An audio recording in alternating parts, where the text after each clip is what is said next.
Jamani, ile story ya Libya mliipata mlipata vizuri ile?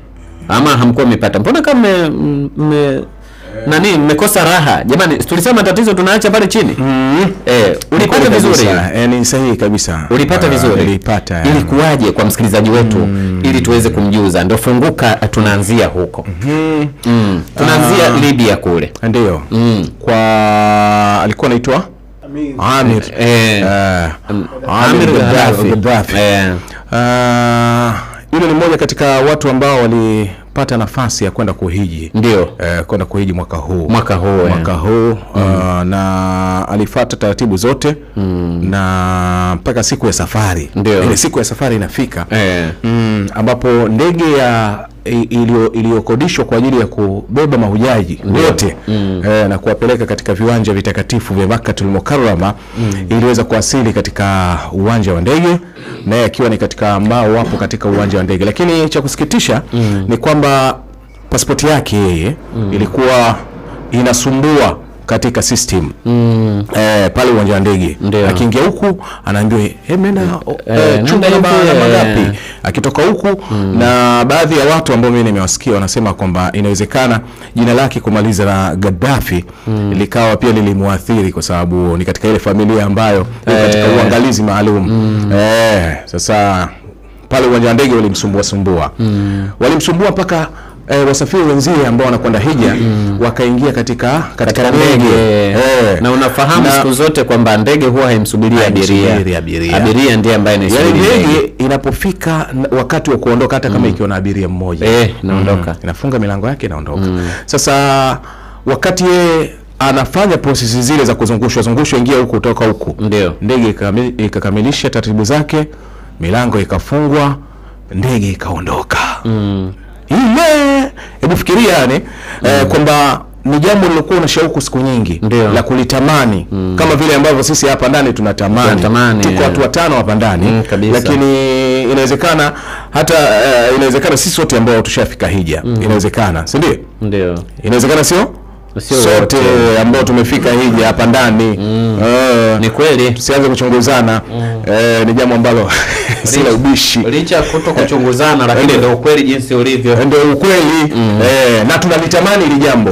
Tunamwomba Allah Subhanahu wa Ta'ala atuwafikishe, ikiwezekana sabaha nur ikaungurume katika viwanja vitakatifu mwaka ujao insha Allah. Inawezekana kabisa. Mbona kinyonge?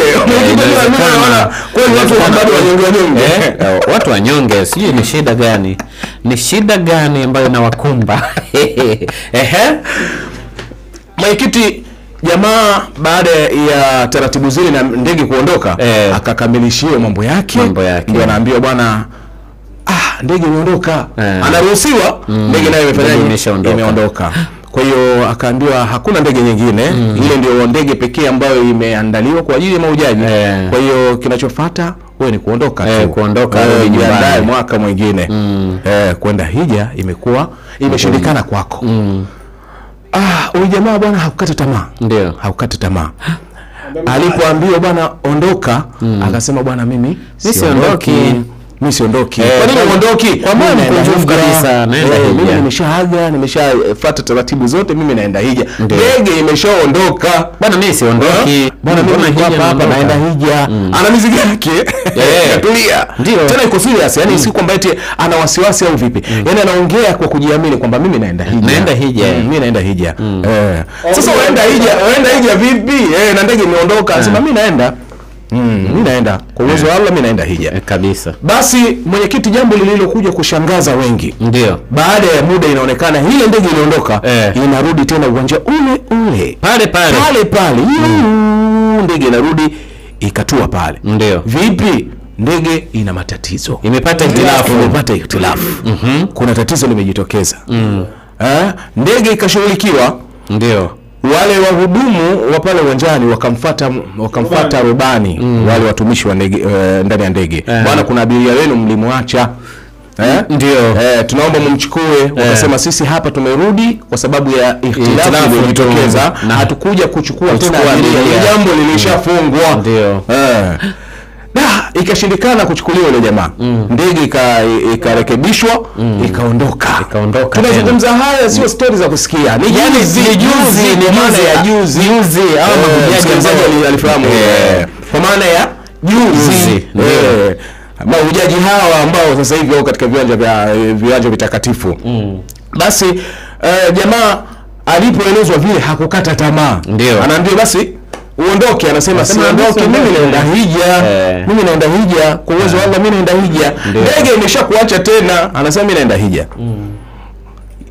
Mambo yaliyojitokeza, kila mtu aliyena akili timamu alibakia kinywa wazi. Mwenyekiti, ndege imeondoka kwa amu ya pili tena, imeondoka. Baada ya muda fulani mwenyekiti, ndege inaonekana inarudi tena, inatua tena uwanjani pale. Ndege ile Gaddafi yupo na mzigo wake, anasema mimi naenda hija. Ndio basi kakaa pale, ndege hiyo inaonekana watu wote washangaa pale. Ndege gani tena? Mbona tena inarudi? Mbona inarudi tena? Kwa dharura tena. Ndege imekuja ikatua. Baada ya kutua, ndege ina ikhtilafu nyingine imejitokeza kubwa kuliko ile. Bado ndege ina matatizo. Jambo ambalo liliwafanya marubani wa ndege ile waone hakuna hapa, lazima kuna kitu kisichokuwa cha kawaida. Haijawahi kutokea. Wale si wataalamu, watu wazoefu na zile kazi zao. Hii mbona haijawahi kutokea? Ndio basi kilichojitokeza baada ya wale marubani kufikiria na yule ambaye wamemwacha, wakahisi moja kwa moja yule ndio mwingine. Yule tuliyemwacha ndiye anasababisha ndege kutokuondoka.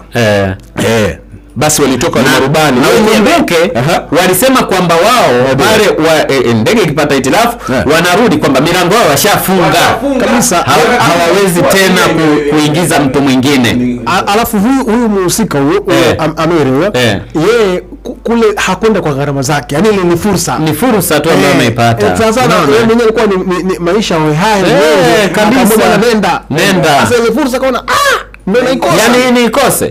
Alafu umejua hata hakuwa eti sijui analia wala anasononeka, alikuwa anaongea kama vile yani anajiamini kwamba mimi naenda, mimi mwaka huu mbona nimepangiwa kabisa mimi kwenda hija. Allahu Akbar. Nimepangiwa, ndege imeondoka, mimi siondoki hapa, mimi naamini nitaenda hija. Sasa cha kushangaza baada ya kufika kurudi safari ya pili sasa kule kwenye gari ilikuwa ni mjadala, mazungumzo mengi sana kwenye ndege. Wale abiria walikuwa masuala ya gari bwana yaache huko Mahako, Mwanzange, sijui wapi atuache kule kwenye ndege angani. Ulikuwa ni mjadala, watu sio kawaida. Wale abiria ikabidi sasa ndio waseme na kuwaita wale wahudumu kwamba haiwezekani, wakati ambao hata wale marubani kule nao wakalizungumza ile ni kule kwenye chumba cha marubani wanajadili hilo, na huko kwa abiria wanazungumza na wahudumu kwa sababu walikuwa na marafiki zake pia ambao walipata ile fursa ya kuondoka. Kama hivi tunaenda kama timu, afu khatibu tu ndo anabaki baki, inauma hiyo. Tuna mwenzetu anambia wewe angalia taratibu nyingine. Bwana walirudi tena kwa mara ya tatu, wanarudi kwa mara ya pili, kwa maana ndege ile mara yake ya tatu hapo. Kufika uwanjani, wale marubani ndio waliondoka kwenda kumfuata bwana Amir. Wakaingia katika vyumba vile vya kukaa abiria, anatafutwa yuko wapi jamaa, anaambiwa bwana tumekufuata wewe wenzetu. Twende wapi? Twende hija shekhe. Bwana jamaa aliachia tabasamu moja kali sana. Na hisia. Na kanzu yake ile ya mistari na kibegi chake tu. Yaani hana hata mambo mengi. Simple sana. Wala ukimwangalia yani zile athari zile za dini za wazi. Unaweza kuona kama hazipo, kwa sababu sisi bwana huwa tunahukumiana kwa nje. Tumekuwa ni Waislamu wa kuhukumiana mtu kuangalia tu. Unasikia jinsi ulivyo, hata salamu hakupi. Yeye unasikia ukafiri, wewe motoni, wewe sio wapi, kishatangulia motoni. Yaani kuna binadamu wana vitu vya ajabu katika ulimwengu huu. Mwenyekiti bwana, mimi wakati nafuatilia ile habari, yani niliona mwili unanisisimka. Kuna maswali mengi ya kujiuliza, subhanallah. Tunawahukumu watu wakati mwingine tunachukua dhima kubwa kweli kweli. Yaani kuna watu tunawachukulia ni watu wepesi tu, lakini mbele ya Allah wana nafasi kubwa mno kabisa, wana nafasi kubwa mno. Na tuache kabisa ile kuhukumiana kwa dhahiri, kuhukumiana kwa dhahiri, yani kumchukulia mtu yani kisa umemwona hivi dakika hiyo hiyo unamhukumu tu kwamba huyo. Kuna watu wana matendo ya siri na Mola wao, na haya ilishatokea zama za Mtume sallallahu alaihi wasallam. Mtume anakuja amekaa msikitini na maswahaba zake. Maswahaba wale wakubwa tunawajua, kina Abubakar, kina Umar, kina nani, wamekaa hapo mbele ya Mtume sallallahu alaihi wasallam. Mtume anasema anakuja mtu wa peponi sasa hivi. Ghafla ameingia mtu ambaye kawaida mno, hawamdhani. Watoto wakashangaa, huyu ndio mtu wa peponi. Anaingia kwanza, amekuja kuchelewa, tena amekuja na viatu vyake amevishika, mijidevu ndio inamwagika maji kwa sababu ya kuchukua udhu haraka. Anakuja naye hawahi kumsikiliza Mtume sallallahu alaihi wasallam. Mtume akasema huyu ni mtu wa peponi. Siku ya pili ya tatu imepita, Mtume akiwa amekaa katika hali kama ile, ghafla anawaambia tena maswahaba, anakuja mtu wa peponi. Watu wakajua si itakuwa ni mtu mwingine. Ghafla anaonekana yule wajuzi, anaingia tena akiwa amebashiriwa na Mtume sallallahu alaihi wasallam kwamba ni mtu wa peponi. Kumbuka akisema Mtume ndio amesema Allah kabisa, sio tunaelewana hapo. Akisema Mtume ndio amesema Allah, kwa sababu Mtume anasema kwa wahi, anashushiwa wahi kutoka kwa Allah kwamba yeye huyo ni mtu wa peponi. Basi siku ya tatu lile tukio likajirudia, yani kwa mara ya tatu. Atakuja mtu wa peponi, watu wakiangalia anaingia mtu ambaye yani hawamtarajii. Sio yule mtu wa kimbele mbele, si katika maswahaba yani mpaka sasa hivi tunazungumza, huyu ni swahaba ambaye jina lake hata sisi hapa mimi mwenyewe silijui. Yani unaona ni swahaba ambaye licha ya kuzungumzwa yani jina lake halina umaarufu kabisa, halina umaarufu. Lakini Mtume alimbashiria mara tatu kwamba huyu ni mtu wa peponi, huyu ni mtu wa peponi, huyu ni mtu wa peponi. Nini tunajifunza kwenye matukio kama haya? Angalia tukio hili Libya, hili la Libya la juzi jamaa yani tunawakataa kuondoka, ndege imekataa kuondoka. Mara ngapi? Mara tatu. Ndege inakwenda inarudi kwa sababu ya kutokuwepo yeye. Allah ameshaandika huyo mja wangu ataenda na kipando ambacho anachoendea ni hiki. Yaani ile ni ndege ambayo inachukua abiria wote wanaokwenda hija. Hakuna ndege nyingine, huwezi kukodisha ndege wewe. Na ile wale mahujaji wote ni shirika lile yani. Na ukumbuke mtu huyu amefanya kufadhiliwa kwenda kule. Hana hela kwamba akirudi nyumbani atajipanga kwa ajili ya mwakani. Inna lillahi wa inna ilaihi rajiun. Unaona? Mwenyekiti, wakati tunazungumzia hivi, kuna mtu ambaye kashapanga miaka kadhaa kwenda hija. Ndio. Zikatokea ikhtilafu asiende hija. Sijui unaelewa? Ndio. Wapo watu katika jamii yetu.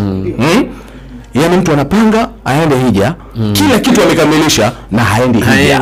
Sababu zinatokea, haendi hija, mwaka kesho haendi hija, mwaka kesho kutwa haendi hija, mwaka mtondogoo haendi hija, na wakati mwingine mpaka anakufa. Na uwezo alikuwa nao. Yaani kwamba wewe umezuiliwa. Hija ni wito. Allah subhanahu wa ta'ala alimwambia Ibrahim, wa adhim fi nasi bil hajj, waite watu katika hija. Yatuka rijalan wa ala kulli dhamirin yatina min kulli fajjin amiq. Waite watu katika hija, watakujia kutoka katika vichochoro mbalimbali vya dunia. Paka Msagangoto huko kabisa, kidume kinaitwa Al-Mubajjal kitatoka huko, kitakuja iko siku yani ule wito. Mwenyekiti umefurahi sana. Nafurahi sana na marafiki wale ambao wanafurahia mtu mafanikio ya Msagangoto. Mtu Msagangoto anatoka na kwenda hija. Sasa huu ni wito. Wale wote ambao Allah amewakadiria, huu wito haupiti hivi. Na sisi ni katika hawa inshallah. Tuseme inshallah. Sisi ni katika hawa ambao tutakwenda. Basi baada ya huyu Amir kwenda kuchukuliwa na furaha, anakwenda kufuatwa mpaka wale wahudumu wa pale uwanjani, wale maafisa wa usalama wote wamefuatana, ni mzigo. Ni kikundi cha watu. Ukiangalia zile clip, anachukuliwa kwa furaha, anapatiana na wenzie. Na nimeona ndani ya ndege kule furaha iliyokuwa watu walimpokea kwa furaha kweli. Cha ajabu, baada tu ya kuingia huyo, zile ikhtilafu za ndege zote zimeondoka. Zilisahaulika kwamba ndege ilikuwa imeharibika. Ndege ilipoondoka moja kwa moja mpaka Jeddah, Saudi Arabia. Imetoka. Sasa hivi wako katika viwanja vitakatifu vya Makka. Kaitwa. Ni maajabu yaliyotingisha dunia. Vyombo vyote vya Kiislamu mpaka visivyokuwa vya Kiislamu vinazungumzia katika mitandao mbalimbali ya kijamii. Utakuta lugha mbalimbali na mpaka Wahindi unakuta challenge za Kihindi tunazungumza. Mimi sielewi Kihindi lakini ikawa kwa sababu tukio nalijua.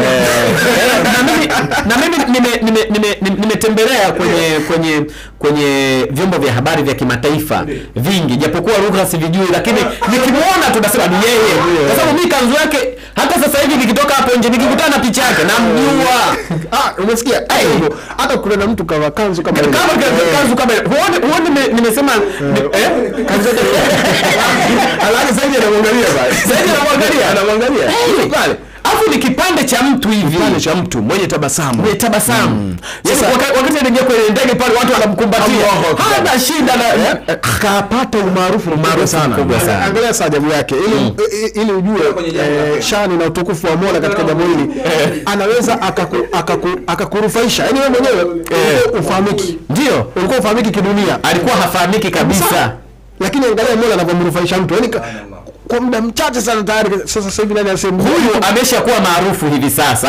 Akitoka kule vyombo vya habari wanaye kabisa, maisha yake tutayajua vizuri tu, kwa sababu nimeangalia clip moja tayari watu washaanza kuonyesha mpaka anapoishi watu washaanza kufuatilia. Unaona na hata huko hiji ambako sasa hivi yupo tayari, bila shaka kila mtu anatamani kumjua. Na kuna wengine, kuna wale wa selfie tayari